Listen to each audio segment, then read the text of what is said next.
이제 오늘 여러분들과 나눌 말씀의 주제는 9절부터 한번 다시 볼까요? 우리 지난 시간 동안 이 주기도문에 대해서 어떤 주제들을 살펴왔는가? 그러므로 너희는 이렇게 기도하라. 하늘에 계신 우리 아버지여, 우리 아버지여. 두 번째는 이름이 거룩히 여김을 받으시오며 나라가 임하시오며. 지난주까지의 살핌이었어요. 오늘 여러분들과 공부할 내용은 뜻이 하늘에서 이루어진 것 같이 땅에서도 이루어지다, 이 주제입니다. 뜻이 하늘에서 이루어진 것 같이 땅에서도 이루어지다. 오늘 근데 설교 제목이 뭐죠? 네, 위험한 기도입니다. 위험한 기도. 기도에도 위험한 기도가 있을까? 있죠. 여러분 정말 이 기도를 겁 없이 할 수 있을 것 같아요? 이 말이 직역을 하면 헬라 원문에 가깝게 다시 번역을 하면 이런 뜻이에요. 따라서 한번 해볼까요? 당신의 뜻이 이루어지게 하소서. 하늘에서처럼 땅에서도. 여러분 생각해 보세요. 하나님의 뜻이 이 땅에 이루어지기를 기도하라는 뜻인데 왜 오늘 말씀의 제목이 위험한 기도일 수밖에 없을까요? 하나님의 뜻이 이 땅에 이루어지면 우리에게는 어떤 일들이 벌어질 것을 예측하십니까? 많은 것들이 포기돼야 되고 많은 것들이 내려져야 되고 내 손으로부터 놔져야 되고 위험하지 않아요? 이 간청 선뜻 쉽게 할 수 있을 것 같습니까? 이거는 정말 위험한 기도입니다.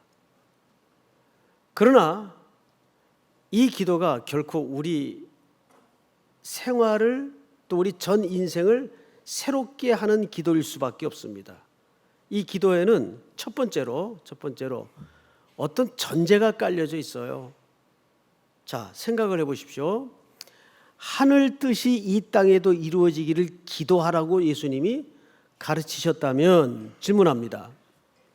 이 땅의 가치와 이 땅의 질서와 이 땅의 원리는 하나님의 계획으로 충만해 있다는 뜻입니까? 전혀 반해 있다는 뜻입니까? 전자일까요? 후자일까요? 전혀 반해 있다는 뜻입니다. 이 땅은 아직도 하나님의 계획으로 충만해 있질 않아요. 무언가 결핍돼 있고 무언가 부족하고 뭔가 뒤틀려 있어요. 그래서 이 기도가 필요한 겁니다. 하나님의 뜻이 이 땅에도 이루어지게 하소서. 그 말이 갖는 전제는 즉 이 땅의 상태는 그렇지 못하거나 그렇지 않다라는 뜻입니다. 자, 그러면 이 땅의 이 무질서와 결핍은 어디서부터 시작이 되었을까요? 에덴 동산에서부터 시작이 됩니다. 에덴 동산은 아담이라는 왕을 하나님이 청지기로 세우셔서 통치하고 다스리도록 계획하셨어요. 그런데 그 질서가 깨집니다. 사탄의 유혹으로 하나님과 아담의 관계가 무너져요. 하나님과 아담의 관계가 깨지면서 분리가 되면서 찾아온 첫 번째 현상이 뭐죠? 그때부터 아담적 실존의 결핍이 찾아옵니다. 그때부터 우리 인류에게는 수많은 문제들이 발생을 해요. 병들고 죽음이 찾아오고 살인이 일어나고 착취가 벌어지면서 이 땅의 질서가 다 무너지면서 혹독한 결핍이 이 땅을 지배하기 시작합니다. 그 원형의 그림을 우리는 성경에서 보죠. 누가복음 15장에 보면 둘째 아들이라는 유명한 인물이 등장을 하는데 그 아들이 아버지의 유산을 챙겨서 아버지를 떠나요. 아버지와 분리되죠. 근데 이 아들의 의도는 이방 땅으로까지 넘어간 걸로 보아서 다시는 돌아오지 않을 마음으로 완전한 독립을 위해서 꿈꾸었던 것 같아요. 그런데 이 둘째 아들이 자기 몫을 챙겨서 아버지를 떠나는 순간부터 찾아온 게 뭐죠? 결핍이 찾아오기 시작합니다. 어느 정도 일정한 기간까지는 먹고 살아요. 자기에게 주어진 유한한 자본을 가지고 먹고 살아요. 그런데 그 자본은 한계가 있는 자본이에요. 그 둘째 아들의 처지는 마치 이런 것 같죠. 땅에서 뿌리 뽑혀진 나무와 같아요. 자, 땅에서 뿌리 뽑혀진 나무는 살은 나무일까요? 죽은 나무일까요? 죽은 나무죠. 그런데 당장은 죽은 나무처럼 보이지 않습니다. 그 나무 자체가 갖고 있는 자양분으로 어느 정도까지는 푸른 빛깔도 유지하고 생명이 있는 것처럼 보여집니다. 그런데 그 기간이, 그 분량이 마름하면 그 나무는 시들고 비틀어져서 죽어버려요. 이것이 아담적 실존의 결핍이에요. 우리가 처해 있는 상태입니다. 그래서 이 회복의 길고 먼 여정이 성경의 구원 역사입니다. 이렇게 우리에겐 결핍이 찾아왔어요. 그래서 성경 기자는 베드로전서 4장에서 한번 띄워주실까요? 읽습니다. 다 같이 시작. 그러므로 하나님의 뜻으로 고난을 받는 자들은 또한 선을 행하는 가운데 그 영혼을 미쁘신 창조주께 의탁할지어다. 보세요. 그러므로 하나님의 뜻대로 뭘 받는 자들이라 그랬어요? 고난을 받는 자들이라 그랬어요. 이 말은 그렇게 까닭에 이 땅에 살아가는 하나님의 백성들은 이 땅에 비틀려진 원리와 가치와 질서 속에서 평온하게 살아갈 수 있는 게 아니라 고난 속에서 살아갈 수밖에 없다는 거예요. 왜? 이제는 우리에게 어느 날 임한 이 구원의 은혜 때문에 우리는 그리스도 안에서 그리스도의 통치 밑에 그분의 가치와 그분의 질서와 그분의 원리를 좇아서 살아가고 있어요. 그러다 보니까 이 땅의 가치와 원리와 질서는 안 맞죠. 이게 우리에게 뭘로 오죠? 부대낌과 고난과 어려움으로 들어와요. 그래서 우리가 이 땅에 살아간다는 것은 편한 게 아니에요. 히브리 기자는 이걸 이렇게 얘기합니다. 10장을 띄워주세요. 너희에게 뭐가 필요하다 그랬죠? 그래서 인내가 필요함은 너희가 하나님의 뜻을 행한 후에 약속하신 것을 받기 위함이라. 이것이 지금 이 땅에 무너지고 어그러진 세상에 놓여 있는 우리 성도들의 실제요 현실입니다. 그러면 우리가 크게 두 번째로 때문에 우리는 하나님의 뜻이, 하늘 뜻이 이 땅에 임하기를 기도하라 그랬어요. 여기에는 매우 중요한 문법적 해석이 좀 필요합니다. 하늘 뜻이 이 땅에 이루어지기를 바라나이다라고 기도를 해야 돼요. 거기 문법 가운데 우리가 주목해야 될 부분이 뭐냐면 이런 뜻입니다. 나라가 임하옵시며 뜻이 하늘에서 이루어진 것 같이 땅에서도 이루어지기를 원한다. 이루어지다라는 뜻이에요. 이루어지다. 이걸 이제 문법적으로 설명을 하면 이런 뜻이 됩니다. 이루어진다는 게 뭘까? 머리 쥐가 나더라도 그냥 설명을 잘 드릴 테니까 들어보시기 바랍니다. 3인칭 단순과거 수동태 명령형입니다. 이게 무슨 뜻일까요? 복잡한 건 다 떼고 본론만 얘기합시다. 수동태 명령형이라는 데만 기억을 해두세요. 즉 하나님의 뜻이 이 땅에 이루어집니다. 그런데 그 실천적 주체가 하나님께 있다는 뜻이에요. 다시요. 왜 수동태 명령형으로 쓰여졌는가 하면 그 하나님의 뜻이 이 땅에 실현되는 그 실천적 주체가 누구에게 있다는 뜻이라고요? 하나님께 있다는 뜻이라고요. 하나님이 그 일을 하신다고요. 그러면 이런 설명을 여러분들이 이제 앉아서 들으실 때 정상적인 사고를 가진 분들이라면 당연히 떠오르는 질문이 있어야 돼요. 대신 질문을 할게요. 어차피 하나님이 하실 거면 뭘 기도하라고 하셨을까? 혼자 하시지 그냥. 그렇잖아요. 그죠? 자, 여기 비밀이 있단 말이에요. 그 비밀에 대해서 이제 설명을 좀 드리겠습니다. 우선 첫째는 하나님의 뜻이 이 땅에 실현되어지기 위해서 하나님 혼자 하시지 않고 왜 우리로 하여금 간청이라는 형태를 가르치셨을까? 빌립보서 2장을 한번 띄워주실래요? 읽습니다. 시작. 너희 안에서 행하시는 이는 하나님이시니 자기의 기쁘신 뜻을 위하여 너희에게 소원을 두고 행하게 하시나니. 여러분 이 본문을 잘 보세요. 너희 안에 행하시는 이는 하나님이시니 자기의 기쁘신 뜻을 위하여 너희에게 뭘 두시고 소원을 두시고 행하신대요. 소원이라는 건 뭐죠?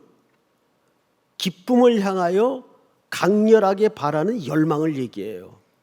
여러분 혹시 이런 경험 있죠? 어디 정말 황홀한 것을 봤어요? 또는 기막힌 음식을 먹어봤어요? 또 기가 막힌 경험을 해봤어요.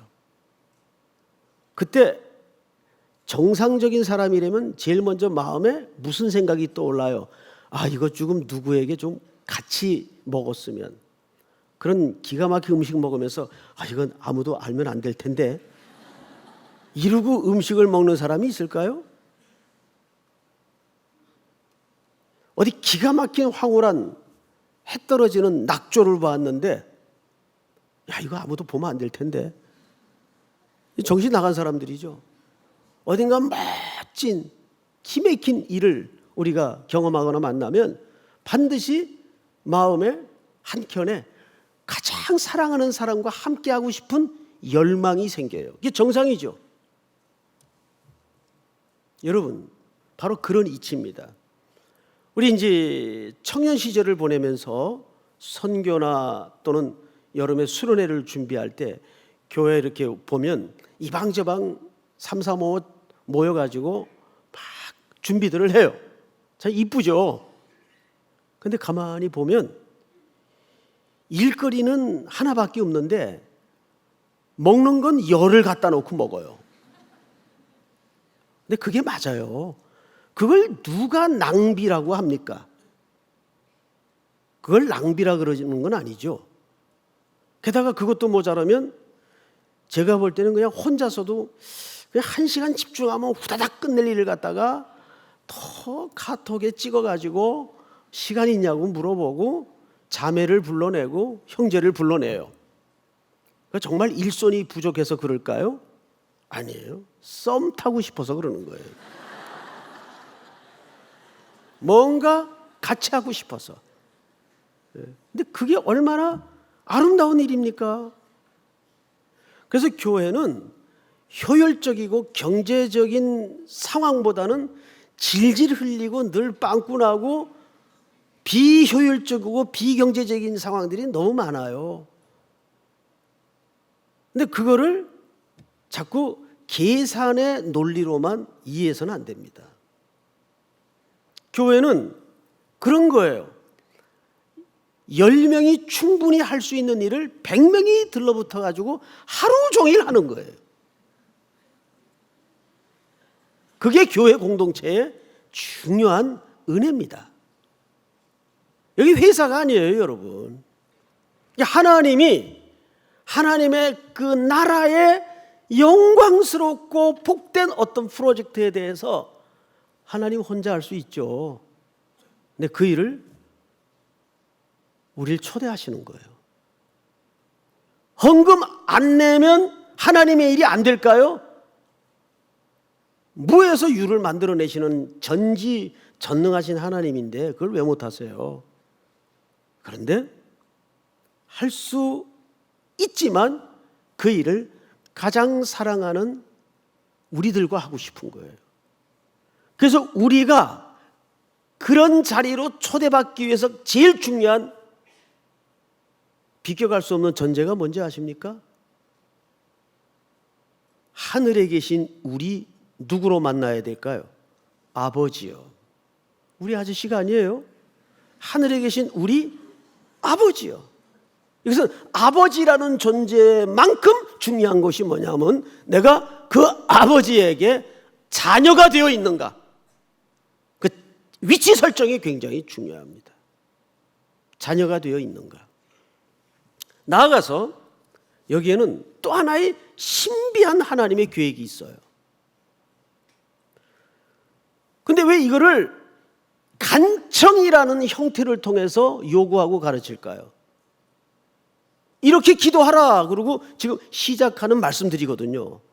이렇게 기도하라. 그리고 하늘에 계신 우리 아버지 이름이 거룩히 여김을 받으시며 나라의 마옵시며 뜻이 하늘에서 이루어진 것처럼 이 땅에 아버지의 계획이 이루어지길 원합니다. 왜 이걸 기도라는 형태를 통해 가르쳤을까요? 여기에 하나님의 경륜적 신비가 있어요. 두 케이스만 예를 드릴게요. 열왕기 상에 보면 3년 반 동안 이스라엘 땅에 비가 안 와요. 근데 하나님이 전제 조건을 하나 설명하셨습니다. 너희들이 내게 부르짖을 때. 그 말은 뭐 하라는 얘기입니까? 기도하라는 얘기거든요. 내가 회복하리라. 또 하나의 경우 예레미야로 넘어가면 히브리인들이 전부 바벨론의 포로로 끌려갑니다. 몇 년 동안 끌려가죠? 70년. 그런데 70년 만에 고토로 돌아올 것을 수많은 예언의 글들과 예언을 통해서 3살 먹은 애도 알아요. 근데 거기 전제 조건이 뭐죠? 내게 부르짖어야 돌아오게 할 것이라. 그 중에는 100% 기도했다고 보질 않아요. 기도한 사람도 있었을 것이고 그냥 70년을 무턱대고 기다린 사람도 있었을 것이고. 그럼 왜 하나님은 기도라는 방식을 통해서 하나님의 역사를 경영하실까요? 이것은 하나님의 자녀로 확인되는 첫 번째 전제 조건이 기도의 자리이기 때문이에요. 자, 어떤 양극단이 갈라지는지 아십니까? 기도해서 그 결과를 받은 자와 기도 없이 결과를 받은 자의 큰 차이가 뭘까요? 기도해서 그 결과를 받은 자는 이 결과가 아버지로부터 온 것을 압니다. 그런데 기도 없이 결과를 받은 자는 어쩌다 된 거예요. 영적으로 누가 부여해진 겁니까? 하나님의 시퍼렇게 살아있는 손길과 그 전지전능한 역사를 경험한 자가 더 부여해진 거죠. 우리 백날 만나도 친해지지 않는 것은 거기에 뭐가 쌓이지 않기 때문이죠. 사연과 스토리가 만들어지지 않기 때문에 그래요. 여러분 신앙생활 오래 하지만 얼마나 예수 그리스도와 하나님과 미주알 고주알 나눌 수 있는 사연과 스토리를 만들어가고 있습니까? 기도한 자는 알아요. 이 하나님께로부터 온 결과물인 걸 알아요. 이 사람에게는 눈금이 생긴 거죠. 이 하나님이 주셨구나. 하나님이 하셨구나. 근데 이 사람은 그 눈금이 없는 거예요. 어쩌다 생긴 거예요. 표면적 결과는 똑같을 수 있지요.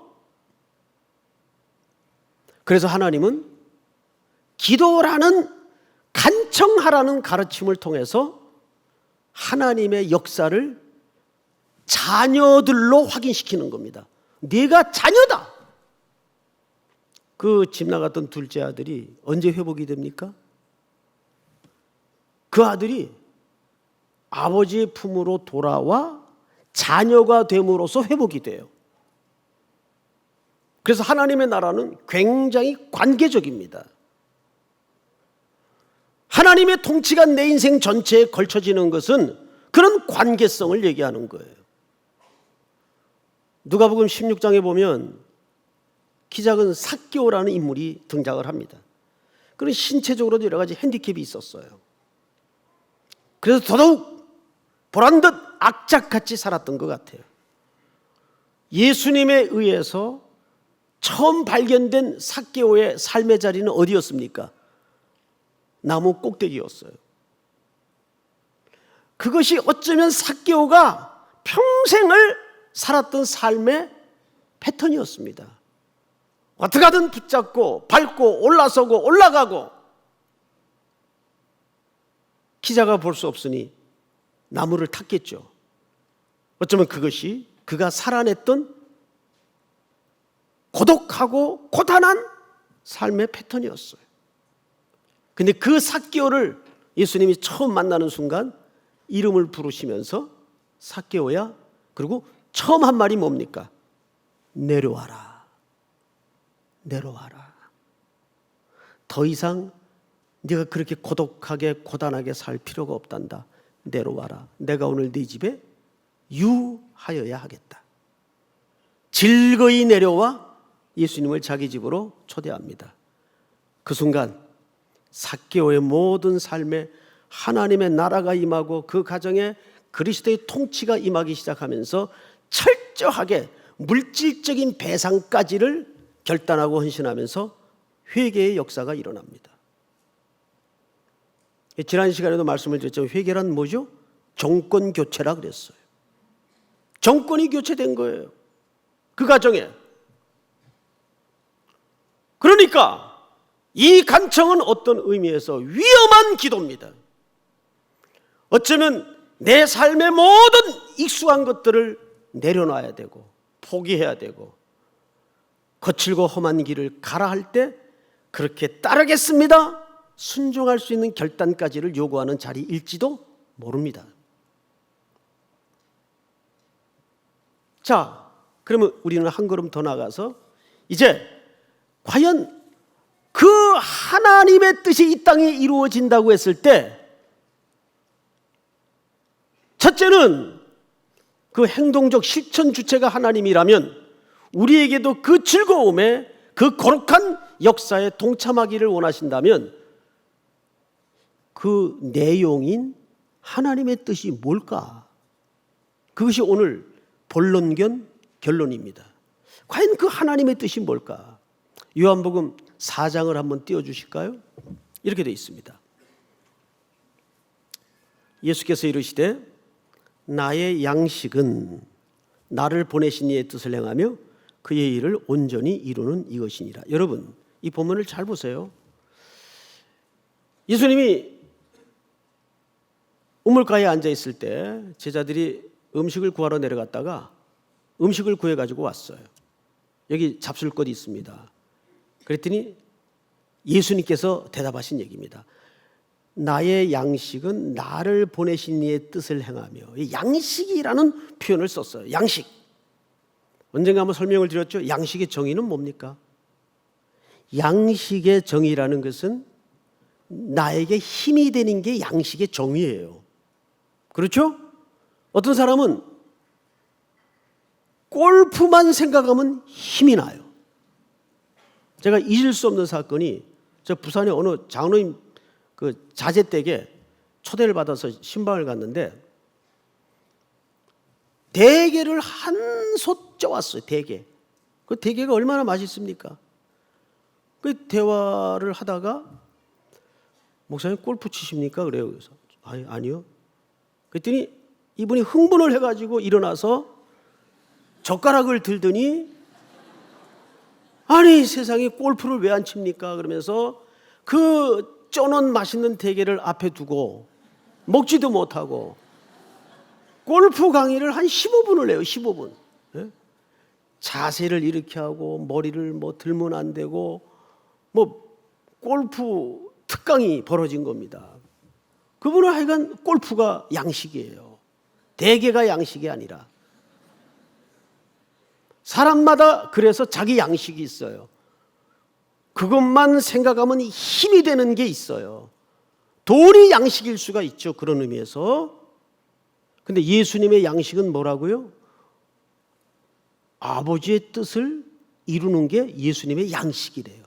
그게 예수님에게는 힘이에요. 더 궁금해지죠? 그럼 아버지의 뜻이 뭐냐고요? 다음 절 다 같이 시작. 내가 이르겠다 하지 아니하느냐. 너희는 그러나 나는 너에게 이르노니 너희 눈을 들어 밭이 보라. 휘어져 추수하게 되었도다. 예수님의 양식이 뭡니까? 예수님의 힘이 뭡니까? 생명을 구원해내는 일입니다. 이것이 아버지의 뜻이었어요. 근데 여기 본문에 보니까 휘어져 추수하게 되었대요. 휘어졌다는 말은 이미 농사 끝났다는 얘기입니다. 뭐만 하면 되죠? 뭐가 남은 겁니까? 거두기만 하면 되는 거예요. 가서 낫만 갖다 대면 툭툭툭 떨어지는 거예요. 이것도 안 해요? 여기 우리가 심고 뿌리고 거두고 그럴 과정이 없어요. 그냥 휘어져 추수하게 되어 낫만 갖다 대면 돼요. 자, 요즘 인구 절벽이다. 인구가 준다. 고로 전도할 대상도 준다. 성도도 준다. 이 사회 현상의 스케치와 사회 현상의 통계 수치로 교회 전략을 좌지우지하는 경우가 있어요. 대단히 잘못된 겁니다. 우리 누구 눈으로 바라봐야 되죠? 사회 현상과 통계로 바라보는 것이 아니라 아직도 이 지구촌 곳곳에 국내 안팎에 복음을 듣지 못하고 물질의 풍요 속에 배불리 먹고는 살게 되었지만 그 영혼의 허기, 공허함, 삽교 같은 인류의 유형들이 얼마나 많습니까? 성공은 했는데 뭔가 채워지지 않는 공허감, 누구도 위로할 수 없는 가슴에 감추어진 눈물들 얼마나 많습니까? 휘어져 추수할 때가 됐다고요. 이 누구의 시선입니까? 예수님의 시선이에요. 지금도 이 땅에는 지구촌 곳곳에 국내 안팎에 휘어져 추수하게 된 영혼들이 너무나 많아요. 그거는 망고불변의 진리인 성경의 시선이고 예수님의 시선입니다. 하나님의 뜻은 그것을 찾아가 구원하는 일입니다. 우리 요한복음 6장을 한번 볼까요? 띄워주세요. 내가 하늘에서 내려온 것은 내 뜻을 행하려 함이 아니요 나를 보내신 이의 뜻을 행하려 함이니라. 다 같이 시작. 나를 보내신 이의 뜻은 내게 주신 자 중에 내가 하나도 잃어버리지 아니하고 마지막 날에 다시 살리는 이것이니라. 40절 같이 읽습니다. 내 아버지의 뜻은 아들을 보고 믿는 자마다 영생을 얻는 이것이니 마지막 날에는 내가 이를 다시 살리리라 하시니라. 그렇게 아버지의 뜻을 따라 이제 마지막 날 밤 겟세마네 동산에서 예수님은 하나님의 뜻을 순종하기 위해서 마지막 격렬한 몸부림을 칩니다. 그러나 나의 원대로 마옵시고 아버지의 원대로 이루어지기를 원하나이다. 기꺼이 앞에 다가온 독배를 우리의 구원을 위해서 듭니다. 그리고 십자가의 고난을 받으시고 죽으시죠. 부활 승천하시어 승천하기 직전에 우리에게 유언처럼 남겼던 위대한 명령이라고 불리우는 유명한 구절이 마태복음 28장에 있죠. 그 구절을 한번 볼까요? 뭘 부탁하셨나? 그러므로 너희는 가서 모든 민족을 제자로 삼아 아버지와 아들과 성령의 이름으로 세례를 베풀고 다 같이 시작.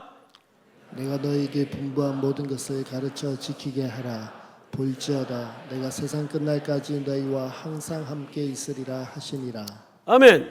이번 특세의 주제가 뭡니까? 땅 끝에서 주를 만나리라. 그 땅 끝에 하나님의 뜻이 이루어지는 꿈 같은 광경에 하나님이 시작하신 이 역사에 누구를 초대하고 있어요? 우리 삼일교회와 모든 성도님들을 초대하고 있습니다. 그 부름 앞에 즐거이 삭개오처럼 헌신으로 나아가는 결단의 3주가 될 수 있기를, 또 새로운 삶의 하나님의 통치가 일어나고 이루어지는 헌신의 결단이 있기를 주님의 이름으로 축복합니다. 우리 다 일어나십시다. 우리는 주의 백성이오니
서신 채로 기도합시다. 내일부터 시작되는 특세를 위해서, 오시는 또 세워지는 세 사람의 강사를 위해서 뿐만 아니라 이 특세의 3주 동안 새벽을 깨워 주님 앞에 먼저 순서상 나 자신을 먼저 정리하고 돌아보는 시간을 갖게 하시고, 나를 이 땅에 부르신 목적대로 주님의 이 기쁜 하늘의 뜻에 동참하는 헌신과 결단을 갖게 하여 주시옵소서. 6월 한 달을 주님의 자비와 은혜에 맡기면서 주여 한번 부른 다음에 기도합시다. 주여, 하나님 은혜를 진심으로 감사합니다. 영광을 홀로 받아 주시옵소서. 하늘 뜻이 이 땅에도 이루